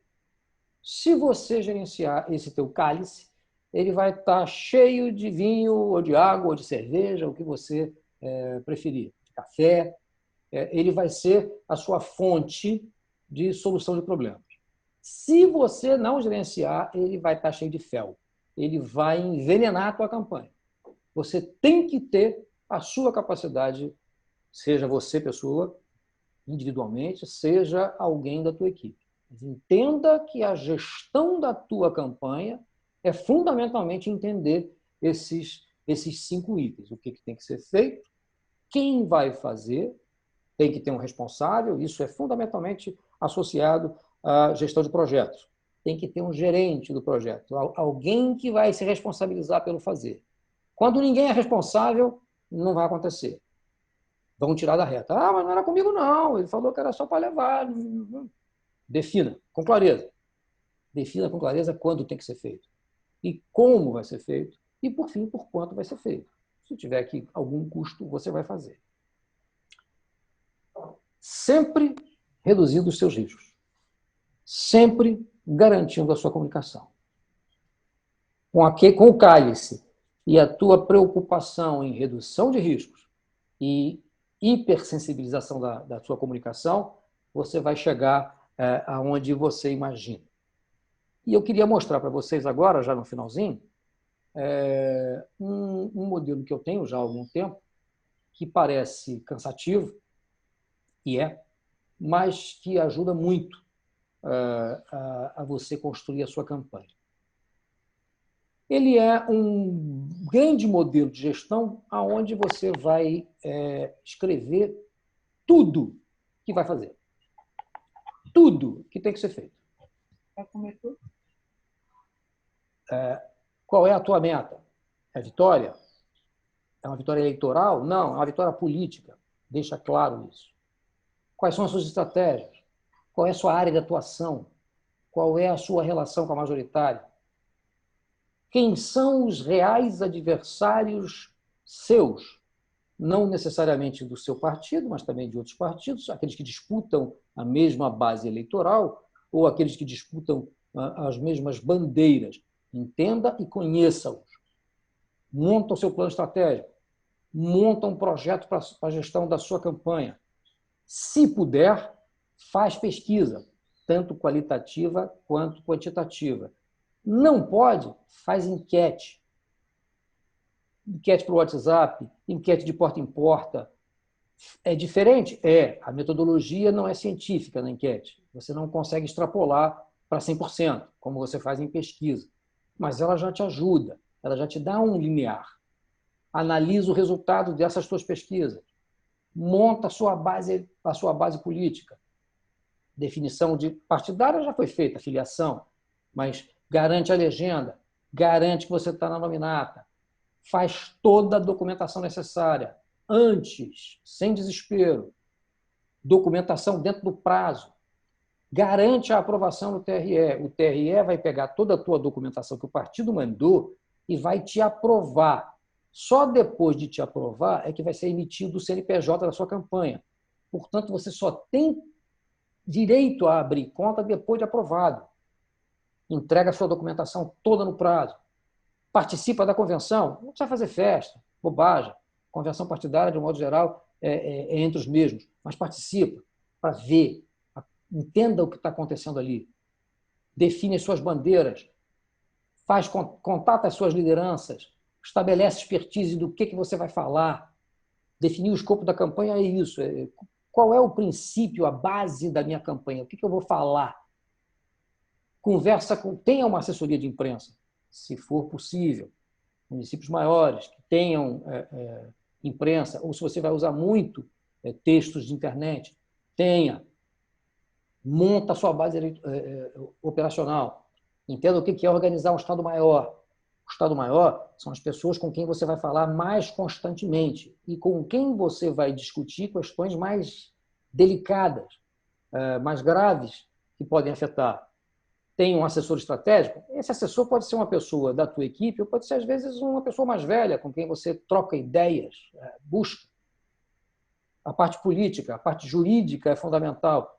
Normalmente, os partidos oferecem um advogado e um contador. Conversa com essas pessoas, mantenha a proximidade, não se afasta deles. Tenha uma coordenação de comunicação, operação, política.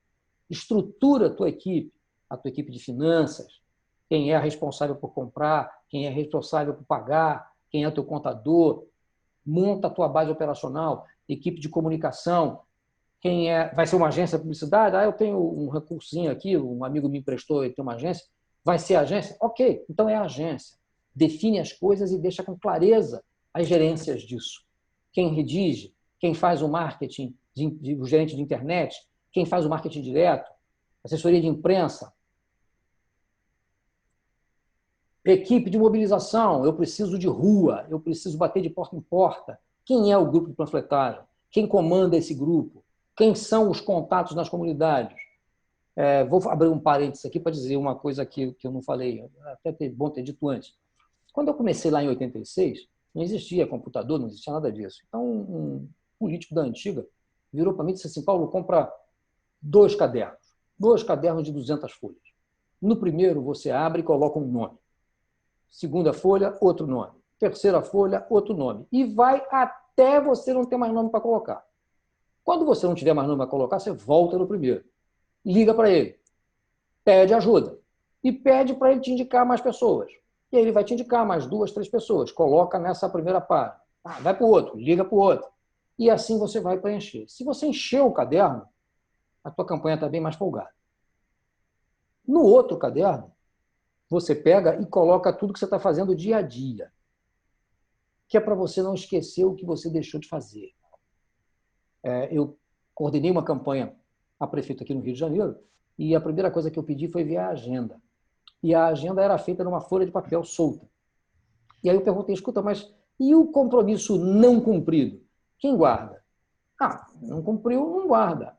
Então deixa para lá, esquece. O eleitor pediu para você ir na casa dele, você não pôde ir naquele dia e esquece. Anota. Se você tem habilidade com computador, faz no computador, é fácil. Se não tem, Questão compra de ordem, caderno. Paulinho. Pois não? Questão de ordem só. O teu tempo está no limite, senão a gente vai ficar sem pergunta e resposta. Então eu vou pular aqui o resto e vou para o final, porque na verdade isso aqui é só escrever, olhar tudo, pensar em tudo, e eu quero chegar aqui neste e no último slide. Não se esqueça que a campanha acaba. Não se esqueça que você tem que desmobilizar a tua campanha. O pior dos mundos para um político é ganhar ou perder, não importa, e abandonar a equipe no final da campanha. Então, lembre-se que você vai desmobilizar tudo que você mobilizou para a tua campanha. E, por fim, não esqueça que, ao final de uma campanha eleitoral, o maior produto de uma eleição é mágoa. A maior parte dos candidatos não vai ganhar a eleição. Alguns vão perder, outros simplesmente não vão ganhar. Não entre nesse clube dos magoados. Tenha objetividade, tenha a sua meta de tal maneira que você não chegue no final como um dos membros dos magoados. Desculpa aí a falação rápida, obrigado. Vou tirar aqui o interromper. Vi que tem um monte de gente de mão levantada aqui já. O Luiz está balançando. Tinha uma sequência aqui, eu já não me lembro mais. Então vamos lá. Temos o Fábio, que já tinha marcado antes, temos o Luiz, o Hugo está com a mão levantada. Vamos lá, vamos começar pelo Fábio. Só aqui. Fale, Lúcio. Normalmente, quem levanta a mão é de cima para baixo aqui, se você clicar em participantes. Então, quem levantou a mão primeiro foi o Nilton, depois o Hugo, é de cima para baixo, que pode ver que não tem ordem alfabética ali. Tá ok? E só lembrando, pessoal, nós íamos parar já é 1h13, e voltaremos às 14. Voltar às 14 vamos voltar às 14. Então, eu vou fazer o seguinte, eu vou ver a disponibilidade do Paulo aqui agora em responder algumas perguntas até 1h30, e quem quiser se ausentar, pode se ausentar, e às 2h nós vamos voltar, porque o Paulo Tax vai voltar às 2h, vai entrar às 2h, tá bom? E daqui a pouquinho eu falo sobre o link, mas dentro do Telegram vai estar os links lá. O link vai ser o mesmo aqui, gente, não mudou nada, só que na parte da tarde nós vamos ter 4 palestras em 2 palestras em simultâneo seguidas. Já coloquei lá dentro do Telegram. Então, quem não está no Telegram, no YouTube, em algum lugar, tem que ver, porque são muitas palestras, não dava para fazer em 1h30. Tivemos fila de palestrantes, que coisa genial para vocês. Vocês estão de parabéns, porque os palestrantes estavam muito querendo fazer isso aqui. Paulinho, está com você. Se a gente finalizar 1h30, acho que tá bom. Determina a ordem aí, Luciano. Você tem mais 1h30 nós finalizamos aqui. Então, e talvez em uma outra oportunidade o Paulinho entra só para responder perguntas para vocês, se ele se disponibilizar, claro. Pode ser? Pode ser, você que sabe. Boa tarde, professor Paulo. A pergunta que eu queria fazer ao senhor é o seguinte: o senhor teria algum exemplo de alguma estratégia para que nós, pré-candidatos a vereador, pudéssemos fazer reuniões por conta dessa pandemia? Porque nós não vamos poder estar de porta em porta, fazer reuniões acima de 100 pessoas é proibido, né, por causa da pandemia. Qual seria uma estratégia que a gente poderia ter para fazer esse tipo de reuniões com o eleitorado? Bom, eu te diria 2 coisas. Vai depender muito do espaço em que você opera, tá? Essa aqui é uma delas. Fazer esse tipo de reunião é bastante útil, bastante positivo. A segunda não despreza o telefone, não despreza falar com as pessoas de forma direta. Então, às vezes, você vai falar com uma pessoa e vai dar para ir até a porta da casa dela. E você consegue fazer uma reunião pessoal com uma certa distância, mantendo a distância, respeitando todos os princípios de proteção, mas não imagina que só o ambiente web vai resolver. Para alguns não vai. Então, é importante que essa relação de natureza pessoal seja mantida. Liga, fala, aparece. Mais alguém? O Newton era o primeiro, né? Exato, de cima para baixo lá, você conseguir responder. Vou liberar o Newton aqui. Newton César. Não estou conseguindo destravar a comunicação dele. Unmute ele. Pronto, já está. Foi?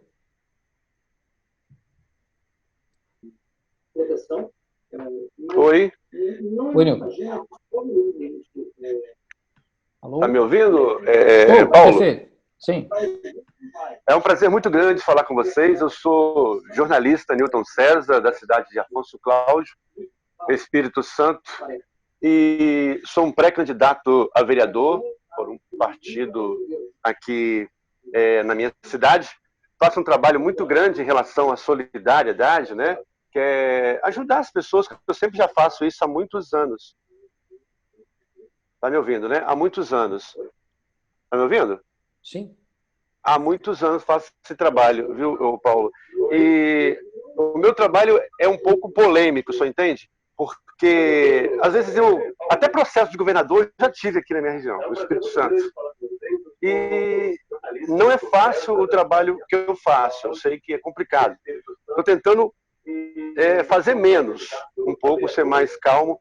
Então, o meu trabalho solidário eu posso continuar fazendo, porque até alguns políticos da minha região aqui estão dizendo que eu estou fazendo política, mas eu não estou fazendo política, eu já faço há muitos anos isso, sou muito procurado. Eu tenho um escritório aqui na região meu de jornalismo, trabalho hoje em 10 cidades, e sou um pré-candidato, sim, a vereador, muito conhecido, graças a Deus. E eu só quero saber do senhor se eu posso continuar fazendo isso, o que eu posso fazer de verdade na minha pré-campanha, que não me atrapalha, porque a perseguição é muito grande através dos políticos da minha região, porque o meu jornalismo é um pouco polêmico, porque bate nas coisas erradas que eles fazem também. Né? Inclusive o prefeito. Há pouco tempo tive um atrito com o prefeito aqui, que saiu até em redes, na Rede Gazeta, Rede Televisão aqui da região, do Espírito Santo, mas não para aparecer, apenas para fazer um trabalho bonito, que eu já faço há muitos anos, e vou continuar fazendo, que é o meu trabalho solidário. Agradeço ao senhor, parabéns por esse trabalho, estou aqui desde 8h30 tentando falar com vocês, ouvindo vocês, consegui falar, só quero agradecer por me dar essa oportunidade e perguntar ao senhor o que eu devo fazer ou não para não atrapalhar a minha campanha, porque é uma perseguição muito grande através do meu trabalho. Jornalista Newton César, da cidade de Afonso Cláudio, Espírito Santo. Muito obrigado. Eu te diria o seguinte, primeiro, não faça distribuição de bens, qualquer tipo de bem, cesta básica, bicicleta, não faça isso, porque isso pode te dar um problema, mesmo que você já tenha feito antes. Como você agora é candidato, melhor não fazer, evita isso. Em relação ao trabalho de jornalismo, portanto, de opinião, não tem nenhuma restrição que eu consiga enxergar. O que eu consigo ver é que a sua bandeira política incomoda. E se ela incomoda, alguém reage. E se alguém reage, você entra num campo de conflito, eventualmente de confronto. Então, em tese, sem saber exatamente qual é a ação que você promove, se você quiser depois me manda por e-mail, a gente tenta analisar a tua especificidade, você pode continuar fazendo. Se é um trabalho que você já fazia, você pode continuar fazendo. Jornalistas precisam sair do ar em determinado momento da campanha. Eles não podem continuar no ar com os seus programas jornalísticos durante a campanha, em qualquer campo do jornalismo. Rádio, TV, jornal, o que for. Você vai precisar, ao ser candidato, e não mais ser o jornalista candidato. Foi isso, inclusive, que evitou que o Datena fosse candidato. Só para fazer um comentário, a Maria Vitória Ventura ficou chateada, reclamou, achando que, quando eu falei que mulheres não gostam de filmes de guerra, ela achou que isso foi um exemplo machista. Desculpa, não era essa a intenção. Não era dar a sensação de que mulheres podem não gostar de filmes de guerra. Na maioria das vezes, quando eu faço palestras e que eu falo dos exemplos de filmes de guerra, as mulheres têm menos interesse pelo tema. Mas, Maria Vitória, desculpa, a intenção não era essa, não. Era só fortalecer a ideia de que a gente vai para um ambiente de muito confronto, de muito conflito, um ambiente eleitoral. E que, nesse ambiente eleitoral, às vezes, a gente é obrigado a ver ações mais radicais, vamos dizer assim. Mas desculpa, viu, Maria Vitória? Não tinha intenção, não. Deixa eu aproveitar e pedir o Marcelo Sepa para falar sobre isso também, que ele falou sobre vestido lá, né, Marcelo? Que a Maria Vitória também comentou sobre isso. Você quer fazer um adendo aí, Marcelo, sobre isso? Sobre o quê? Rapidinho, sucinto?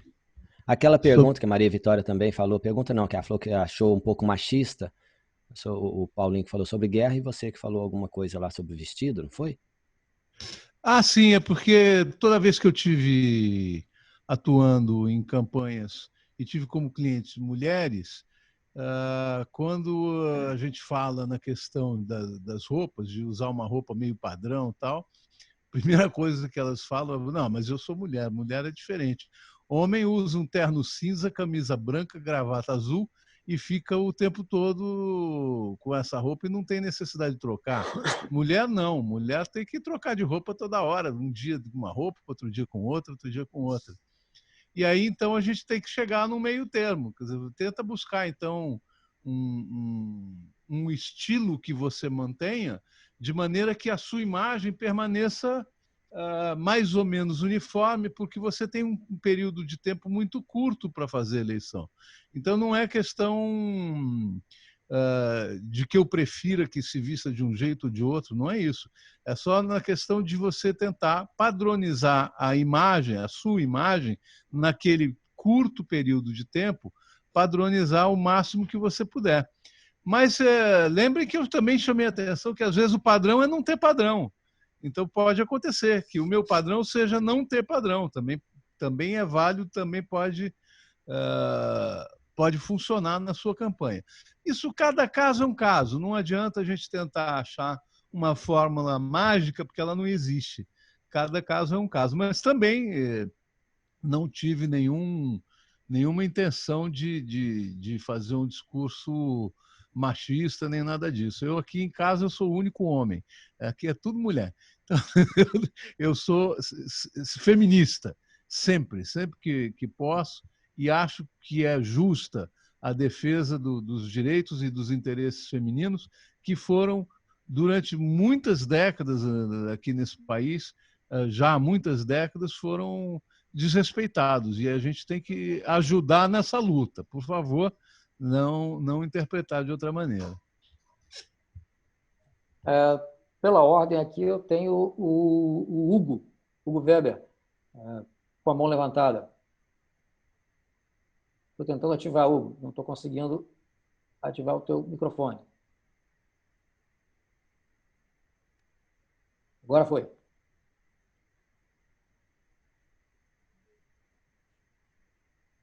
Não está vindo o som.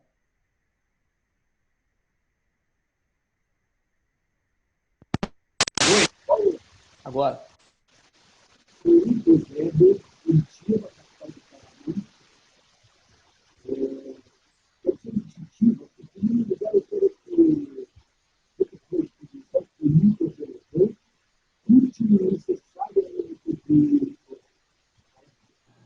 Hugo, eu vou pedir desculpa, mas eu não entendi nada. Se você pode fazer ela por escrito? Se fizer por escrito, eu te respondo. Eu quero fazer ao vivo mesmo. Eu sou muito velho de Curitiba, está entendendo? Sim. Quero dizer que a sua exposição foi muito relevante, útil e necessária numa campanha eleitoral. Parabéns. Obrigado. Olha, quero dizer o seguinte, existe uma máxima que diz... Caiu. Não consigo entender nada que o Hugo está falando. Senhor Hugo, por gentileza, talvez seria bom o senhor colocar aquele foninho. Porque não Paulo, Luciano, Nossa. Paulo, eu vou ligar aqui para o Hugo e se a ligação ficar boa, eu vou botar no Viva Voz. Eu acho que vai ser melhor. Ok. Então, enquanto isso, tinha outra pessoa levantando a mão por aqui, é o Luiz Celso. Paulinho, tá um pouco em ordem aqui, mas deixa eu ver se tem alguma pergunta dentro do YouTube, enquanto você responde Boa mais tarde. uma aí, e a gente fecha, tá bom? Ok. Fala, Luiz. Boa tarde, tudo bem? Pode Na falar, verdade, Luiz. Luciano, tem uma pergunta aí. Pode falar? Sim. Posso falar? Pode. Não, tudo bem. A minha pergunta ela é mais no âmbito geral. Esse material que está sendo passado aqui para a gente, ele pode ser disponibilizado? Ele vai ser disponibilizado? Essa aí é a resposta, está comigo. Nós estamos estudando, estruturando a possibilidade de colocar isso tudo que a gente está entregando para vocês em 2 dias numa plataforma externa, mas não é certeza que vamos ter isso. Então, não prometemos nada, prometemos só o evento ao vivo, tá bom? É porque está sendo muito rápido e para anotar tudo aí, a gente às vezes se perde. Não, chama a equipe aí, cada um anota um pouco. Tá bom, tá tranquilo. Tá bom, muito obrigado. Eduardo Melo, faz essa pergunta lá do YouTube, por gentileza. Pois não, Eduardo. Luciano, deixa eu ver aqui. É uma pergunta relacionada ao funcionalismo público, Paulo Serra. É porque você falou de 2 datas em relação à questão de possível eleição. E a gente sabe Sim. que o servidor público ele tem que estar licenciado para que seja candidato. Então, a pergunta era nesse sentido. Bom, se São dois prazos básicos, 6 meses e 3 meses. Os de 6 meses já passou, foi abril. E esses eram os ordenadores de despesa, principalmente secretários municipais, estaduais e presidentes de autarquias, de empresas públicas. Esses já saíram. Se não tiverem se saído, não podiam ser candidatos na eleição em 4/10. Os que são assessoria, eles são 90 dias. Então, se a eleição avançar, esse prazo também vai avançar. E aí os funcionários que estiverem em cargos de assessoria vão ter mais tempo dentro desses cargos de assessoria. Os que já saíram, provavelmente não vão votar. Fala, Marcelo, conseguiu pegar? Paulinho, Podemos ir, Paulo? responde mais uma e Paulinho, vamos podemos ir? Sim. Espera um pouquinho, Hugo, só um minuto. Tá bom. Você me ouve, Paulo? Sim. Ok, vou botar então o Hugo agora. Hugo, por favor. Oi, Paulo. Oi, Hugo. Prossiga. Paulo, é o seguinte, eu sou o Hugo Weber, de Curitiba, tá? Eu quero dizer que tua exposição foi muito relevante, útil e necessária por uma campanha eleitoral. Tá bom? Tá dando um delayzinho aí. Existe uma máxima que diz que toda campanha eleitoral é composta somente por duas coisas: cérebro e recursos. Esses recursos são humanos, materiais, financeiros e tecnológicos. Ok? Então, quanto mais cérebro for usado, menos recursos serão precisos. Assim sendo, o cérebro são as estratégias, o onde ir, o planejamento. E os recursos, como ir, são as táticas. Então, a pergunta é essa. Se parte das táticas, que são os recursos, para determinar as estratégias, ou das estratégias do cérebro para determinar as minhas táticas, os recursos, tá? Essa é a primeira. E depois, como balancear esses recursos durante uma campanha, na fase do lançamento, ou durante a campanha e o final? Vamos lá. O processo estratégico ele está sempre orientado pela meta. Então, a primeira coisa que você vai fazer é estabelecer sua meta e vai estabelecer as suas capacidades. Nunca vai ser do tático para o estratégico, é sempre do estratégico para o tático. Então, primeiro você vai definir. Quando você fizer lá o planejamento e definir que você tem fraquezas na área dos seus recursos financeiros, por exemplo, você vai montar a sua estratégia reduzindo a importância disso. Não significa que você não vai usar. Não adianta 100% de cérebro com 0% de recursos humanos ou de recursos financeiros. Isso não é uma lei de Pareto, 80-20. Você vai precisar ter cérebro, mas você também vai precisar ter recursos humanos, você também vai precisar ter recursos financeiros e tecnológicos. Você vai precisar de ter os 4, no caso. Você pode ter mais de um, menos do outro, mais cérebro, menos dinheiro. Pode ser, não tem problema. A sua campanha fica em pé. Você não pode ter 0 deles. Se tiver 0, o banco cai. Imagina isso como 4 pernas de um banco. Ele pode ficar torto, mas ele não pode cair. Então, esse é o primeiro ponto, sempre partindo do estratégico, e o estratégico parte do conhecimento dos seus reais recursos. Na segunda questão que você faz em relação a como dividir isso. Lembra do atleta indo para as Olimpíadas. Se você sabe que precisa chegar no final com maior energia, a maior parte do teu recurso vai ser efetivamente consumida no final. Você vai precisar ter recursos operacionais o tempo inteiro, mas quando chegar no final, você tem que ter mais presença. Em alguns lugares, ainda é possível se fazer boca de urna. Rio de Janeiro é quase impossível, não dá. Mas em alguns lugares ainda tem, são comunidades menores, tudo ainda é possível.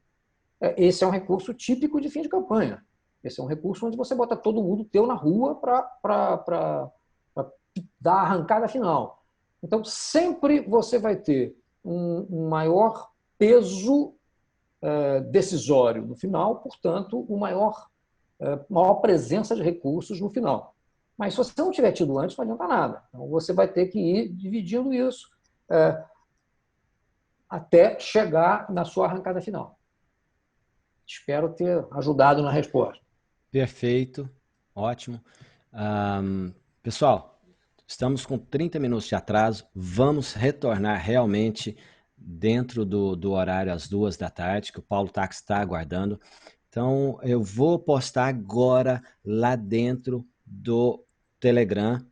Os links continuam os mesmos, porém tem um link a mais de acordo com o cronograma que está lá. E eu vou explicar lá dentro do Telegram, tá bom? O link do YouTube é o mesmo. O link aqui dessa sala do Zoom também vai ser o mesmo. Só vai ter um link a mais, porque vão ter 2 salas do Zoom a partir das 3h30 da tarde. Então, nós vamos ter 4 palestras em 3 horas. 1h30, 1h30. Então, vai ter um link a mais. Então, eu gostaria de expressar aqui a minha gratidão para o Paulo. Eu vou propor para ele, depois eu conto para vocês, é segredo. Propor para ele e o Marcelo Senra abrir um dia durante a semana exclusivo para vocês, para a gente fazer só perguntas e respostas. Então, aqui, abre a mente de vocês. Eu vou propor para ele, faz conta que ele não está me ouvindo, essa proposta vai ser depois.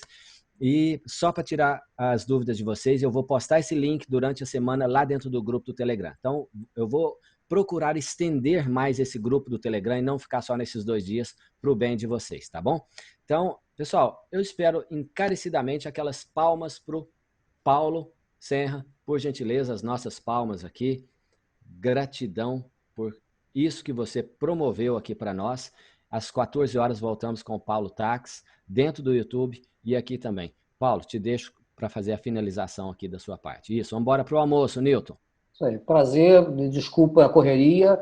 Eu sei que a carga é bastante grande de coisas que a gente acaba passando para vocês, mas é que a gente fica ansioso também de passar para vocês o máximo possível. Muito obrigado pela paciência, pela atenção e pelos aplausos aí. Valeu, boa sorte para todo mundo, muito trabalho e vamos encarar isso de frente. Beleza, valeu Marcelo Serpa, valeu Eduardo Melo que está aí nos bastidores, muito obrigado, voltamos às 2 horas, um grande abraço para todo mundo, até daqui a pouco, bom apetite, não coma muito para o seu cérebro não ficar cansadinho, você ficar com sono, porque Paulo Tax está vindo aí para responder para vocês o que pode, o que não pode, leis, e agora, o que mudou, o que não mudou, o que você pode fazer, o que não pode, até daqui a pouco, gente, tchau, tchau.